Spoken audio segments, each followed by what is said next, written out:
From high above, the Auto Club of Southern California Finals Auto Club Raceway at Pomona in Pomona, California.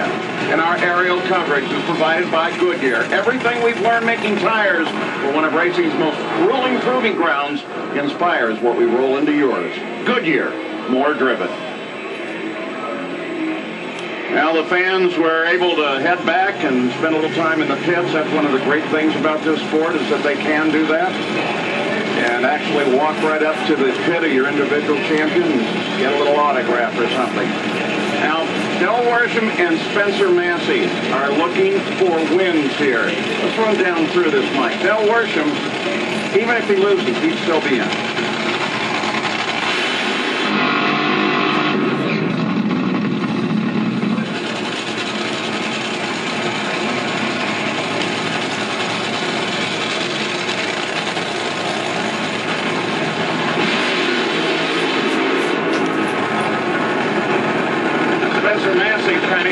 Situation for both of them. If they go on to win the race, whoever does wins the championship. Yeah, they're in the driver's seat, so that's their focus, just to win the race, you know, and obviously you do it round by round. And as you said, even if Del Worsham being first pair out, if he gets beat, he's still technically in it, but he's going to have to obviously have a lot of help. So right now, focus is on getting around David Grubnick. As you look at our top fuel ladder presented by Lucas Oil, and that big matchup between Larry Dixon and Antron Brown, all four contenders, as you said, have advanced to the second round, but we're for sure at the minimum going to lose one of them in this round based on that matchup. And both Del Worsham and Spencer Massey wait and look. There's Del on the line. There is Spencer Massey back in the staging lane, getting ready to come out into the view of the public. Boy, this is so huge at this point. Both of them need to win this race. Right now, Del Worsham having to get around David Grubnick. Grubnick has the lane choice. Oh, absolutely. Grubby has the lane choice. He ran better in the first round. The good news is, looks like the lanes are pretty much dead even.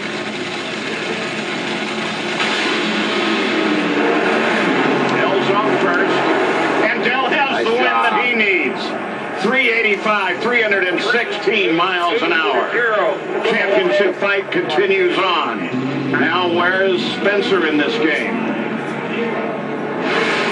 Now, Del's doing his job. He had 2.5 hundredths of a second advantage off of the starting line. His reaction time, 0.59. That's what he's going to need to have all day long. 385 underneath him at 316 miles per hour to advance him to the semifinals. Oh, the matchup is coming now. Antron Brown and Larry Dixon this season. Dixon is 4-1 racing Antron Brown. Combined, these two guys have won this race the last 3 years.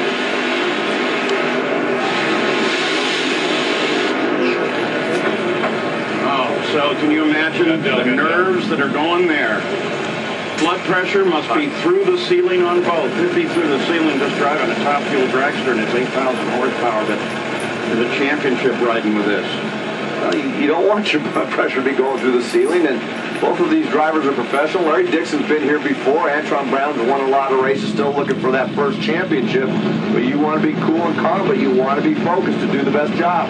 And remember, Antron started this weekend struggling in qualifying, but I just talked to his co-crew chief, Mark Oswald, who says they got a pretty good race car underneath them right now. They went 383 in the opening round, Mike, but at 600 feet, they broke a rocker arm adjustment. Otherwise, that 383 could have been that much better. They watched this first pair of cars, made their final tune-up on the race car, but they have a good race car, so watch out, because Antron Brown may go the distance today. Well, that's interesting, because Antron thought, you know, when the car made that move and got sideways, put that cylinder out, but obviously it was a rocker arm braking that caused that cylinder to drop.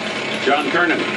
And in speaking about Larry Dixon, his crew chief Jason McCullough, remember they had to change out all of that emergency shutoff system between rounds. Jason says he hopes that solved the problem because they never saw anything wrong with that shutoff system. He says right now they should be able to run in 84. They hope that that's enough to take out Antron Brown.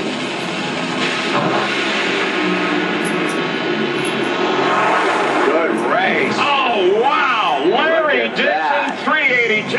Antron Brown's hopes of becoming the first African-American NHRA champion have gone away. Larry Dixon moves on to the semifinals. Wow, what a drag race. Antron Brown had a slight advantage off of the start. and get the win. Take a look at that Lucas Oil photo finish cam and our tail of the tape numbers. You're going to see how close it was by 4/1000ths of a second and 23 inches. Larry Dixon gets the win over Antron Brown. So Del Worsham watches his teammate take a win. Let's go to Dave Reed. As Spencer Massey fires up, set to take on Morgan Lucas. Alan Johnson, 2 cars, both moving on. Twice the butterflies in the stomach. It's too late in the game to get butterflies. We just got a job to do, and both cars in the semis. It's we're halfway there. We need to get both of them.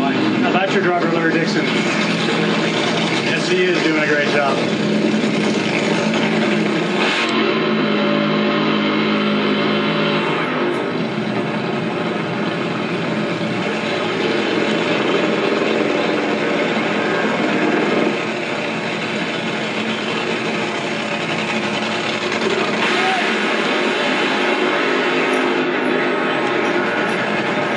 Complete for Morgan Lucas and Spencer Massey. Massey, of course, now the pressure on him has to win to stay in the championship fight.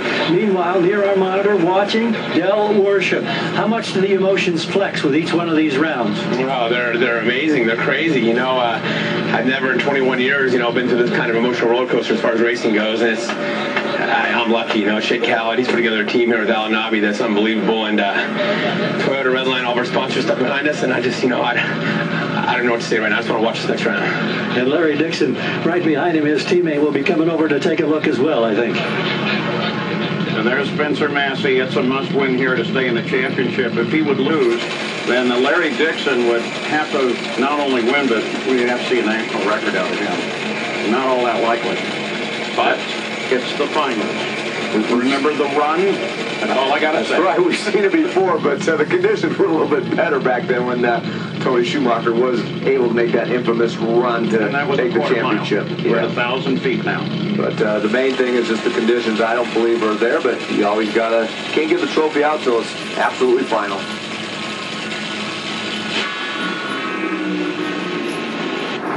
Massey rips off the line first.